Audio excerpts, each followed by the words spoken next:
बच्चों, tissue culture का जो टॉपिक है वो न्यू एनसीईआरटी में आपको दिया गया है biotechnology and it's applications chapter में। तो टिश्यू कल्चर टेक्निक में हमें क्या याद करना है? 1950s के दौरान साइंटिस्ट ने ये पता लगा लिया था कि अगर हम प्लांट के किसी भी पार्ट को स्टेराइल कंडीशन में टेस्ट ट्यूब के अंदर ग्रो कराएं तो इससे नए प्लांट डेवलप हो जाते हैं। तो अब ये जो प्लांट का पार्ट हम लेते हैं, कोई भी सेल हमने ले ली या फिर कोई भी टिश्यू ले लिया, लीफ ले ली, उसे हम एक्स प्लांट के नाम से जानते हैं। और ये जो प्लांट के किसी भी पार्ट या एक्स प्लांट से पूरा प्लांट हम रीजनरेट कर रहे हैं, इस प्रॉपर्टी को टोटीपोटेंसी के नाम से जाना जाता है। अब टिश्यू कल्चर टेक्निक के 3 एप्लीकेशन आपको ध्यान रखने हैं।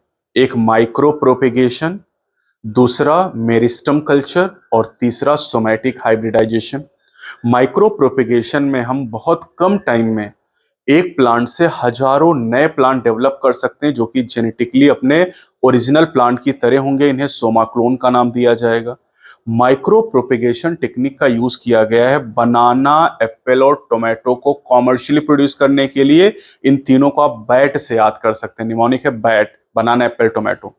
मेरिस्टम कल्चर में हम डिजीज्ड या इन्फेक्टेड प्लांट से हेल्दी प्लांट की रिकवरी करते हैं। अगर कोई प्लांट वायरस इन्फेक्टेड है तो उसमें हम जो मेरिस्टम है, एपिकल या एक्सिलरी मेरिस्टम, वायरस से फ्री होगा।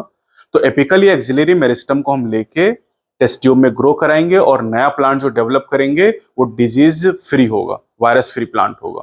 तो recovery of healthy plant from the disease plant is called meristem culture.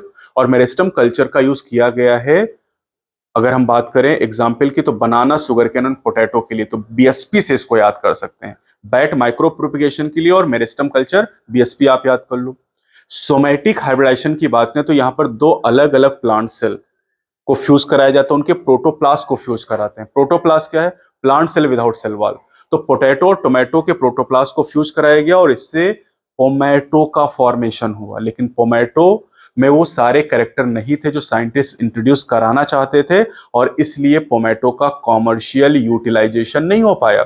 अब टिश्यू कल्चर में एक बात और आपको ध्यान रखनी कि यहाँ पर विटामिन्स को, मिनरल्स को, हार्मोन्स को, ऑक्सीजन और साइटोकाइनिन को यूज करते हैं और कार्बन सोर्स के तौर पे सुक्रोज का यूज किया जाता है।